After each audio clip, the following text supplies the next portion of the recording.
What's up, ladies and gents, and welcome back to Forza Horizon 5. We are here in series number 2. We are in the winter world, but in the summer season, hilariously.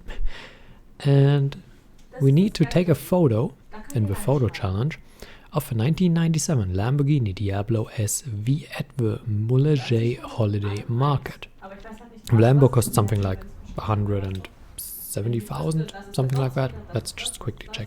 174,000, so that's not too big of a deal. And the spot on the map is... nope, that's not the correct one. Pretty far down here at the bottom, you see the city. And then you have this symbol here, and there's also the market.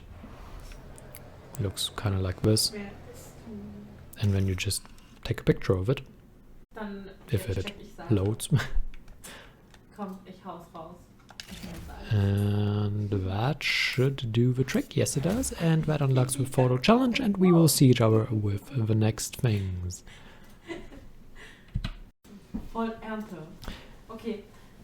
Next up we have the treasure hunt, Blazing Thunder.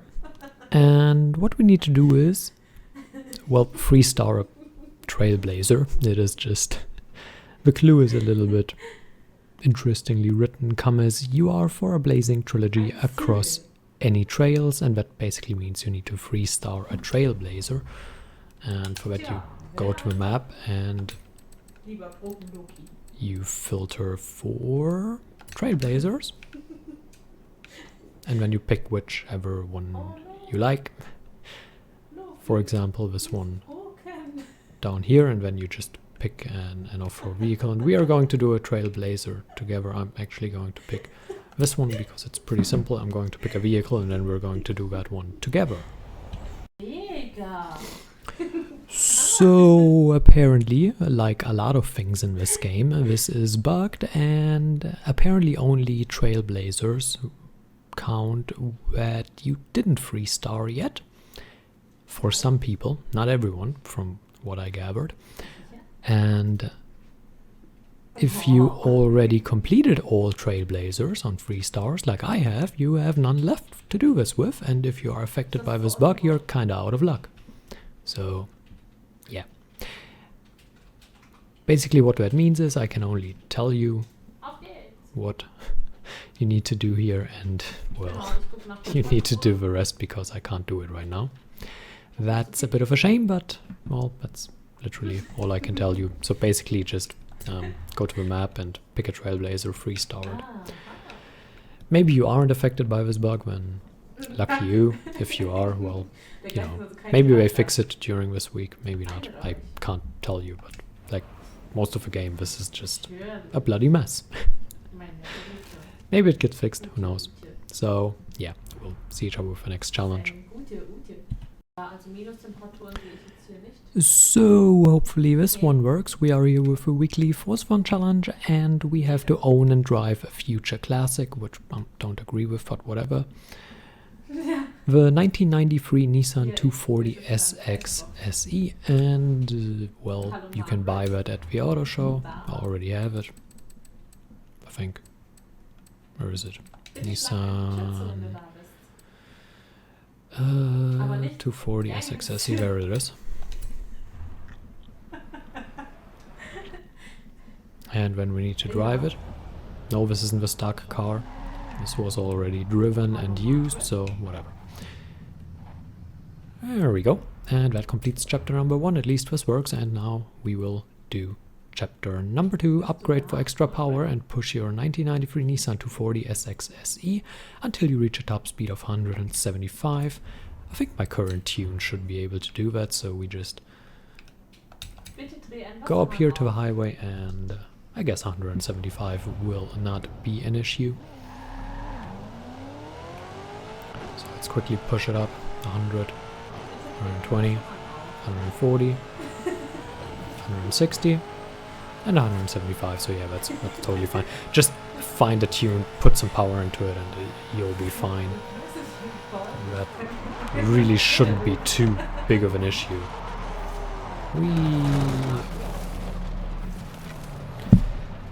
If you don't know how to tune a car, you can just go to Home in the My Horizon tab, or you can do it when buying the car. And you can go to the garage, go to upgrades and tuning, find a tuning setup and just, or you can auto upgrade, or you can tune it custom, whatever you like. Here's custom upgrade actually. This one is tuning and the setup. This one is upgrading. And here you can just get full setups that have custom upgrades and custom tuning done already.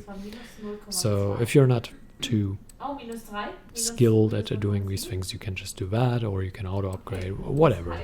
Just make sure you have some power, and then you can reach that easily. And we will see each other with chapter number 3. And here I already have one, I don't know where this is coming from, but in chapter number 3 we are feeling acute angles, might delete later, earn 10 ultimate drift skills with your 1993 Nissan 240 SX.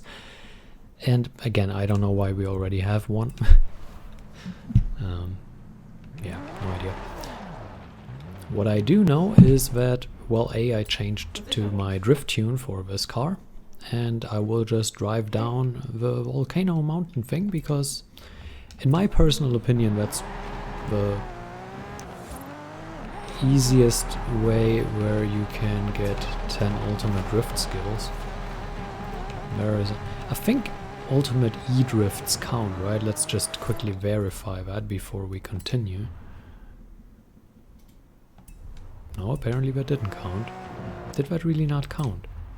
No, so we need to get 10 actual. Well, and we need to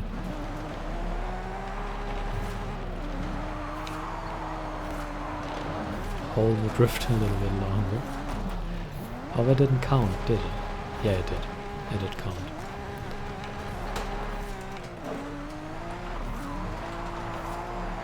And then we drift through this. That should be... No, it wasn't an ultimate one. Basically you are braking and then you're holding the drift, and then you can really just... You don't need to follow the drift zone. That was only an awesome one, okay. You can also just do it in the fields.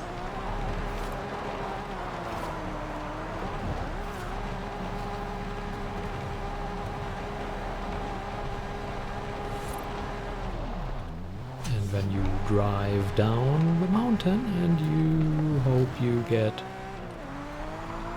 enough ultimate ones. This should be an ultimate one. Yes. And then we go into the other direction. This should be an ultimate one as well. No, it wasn't.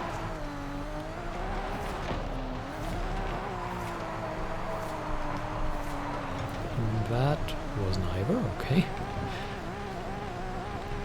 We have a lot of times where we're thinking, oh come on, this could have been an ultimate one. That was another awesome one, okay. Guess let's hold it a little bit longer.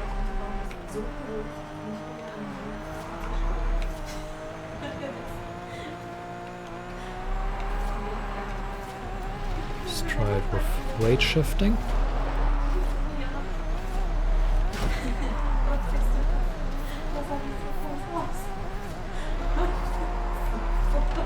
There was another ultimate drift.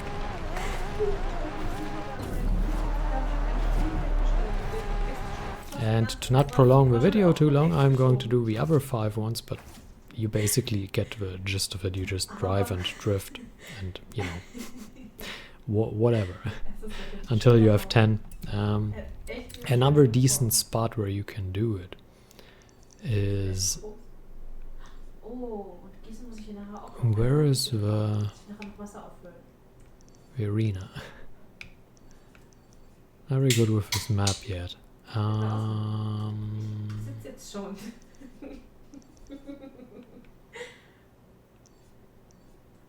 Maybe we can do it in these fields as well, doesn't really matter. There is a pretty good way of getting these drifts, is to just go off-road a little bit and then just hold the drift for a while. This is probably easier. And when we hold another drift, hold it for a while. This is probably easier, right?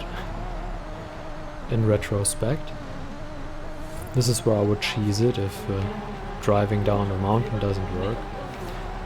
I thought e-brake drifts count, and I'm doing e-brake drifts mostly when I'm driving down mountains to initiate drifts, but if that doesn't work, then just go here and initiate drifts like this. There was another ultimate drift.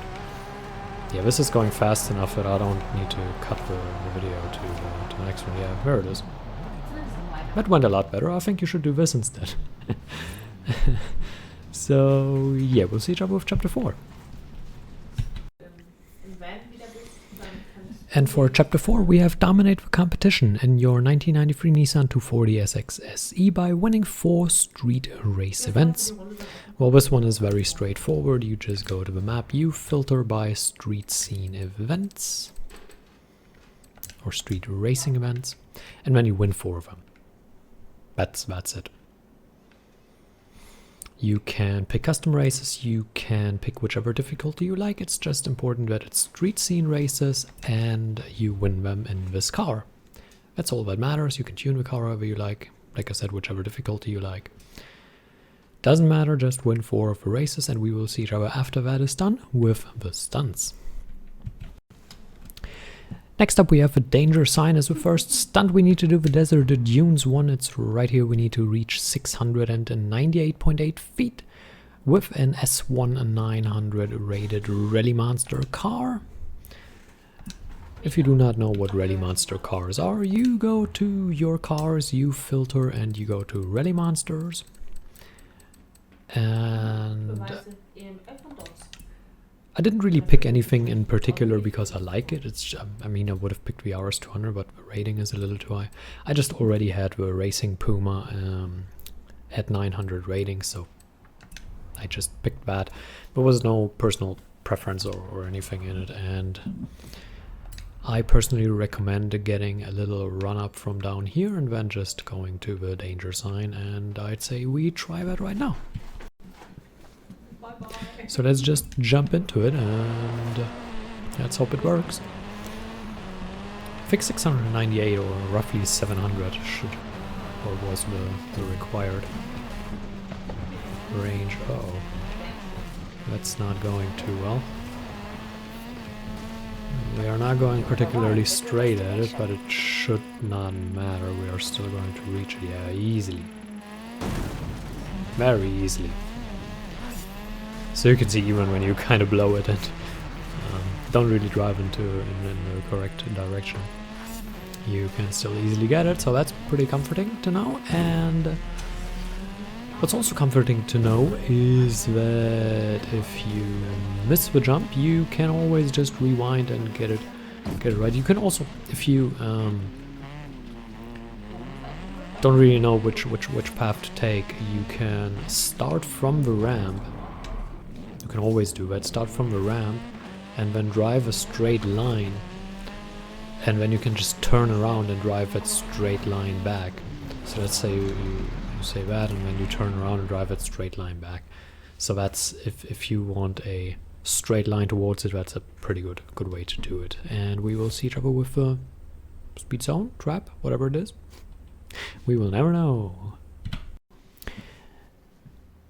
And it's not true that we will never know, because we will actually know. It's a speed trap, the Estadio one, and we need to do it in a B700 classic muscle car. And we need to reach 100 miles an hour, which sounds very easy. Classic muscle cars, same procedure as before. You go to your cars, you filter, and you go to classic muscle. And then you just pick whichever you like. I picked the Mustang here. Gave it a 700 rating, and well, reaching 100 miles an hour. That sounds very easy.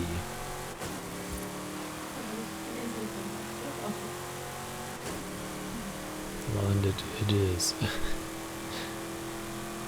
It's probably even easier coming from the top here. But that really does make a difference. I mean, this was pathetically easy. I wonder if they're trying to troll me by making these things easy, so that people don't actually search for these things anymore. Oh well, let's do the speed zone instead. Maybe this will be a lot more difficult, who knows? Next up we have the speed zone, the Riviera Maya 1. It's right down here. And we need to reach 100 miles an hour in the speed zone with an A800 rods and customs vehicle. Rods and customs.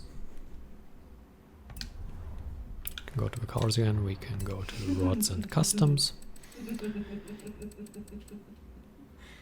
think it's pretty... There it is. You can use whichever you like. I'm not going to use a bone shaker. I hate that thing for what it presents in online play. So that's just a personal thing. I'm not going to use that thing. I'm going to use this, however, because it looks funny and we're not playing online. So yeah, it's actually waypointed, and let's jump right into it.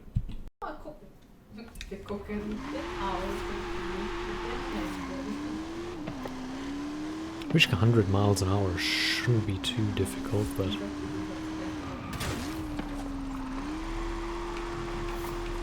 this thing is not easy to control.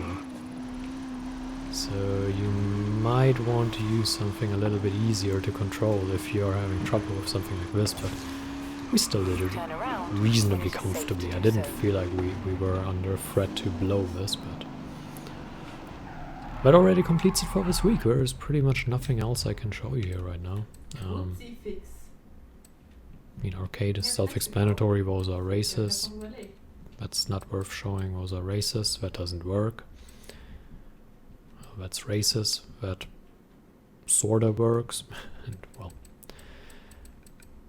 so yeah, that's pretty much all that's worth showing. I hope you enjoyed it. I hope you can do these things as well. And until next time, farewell.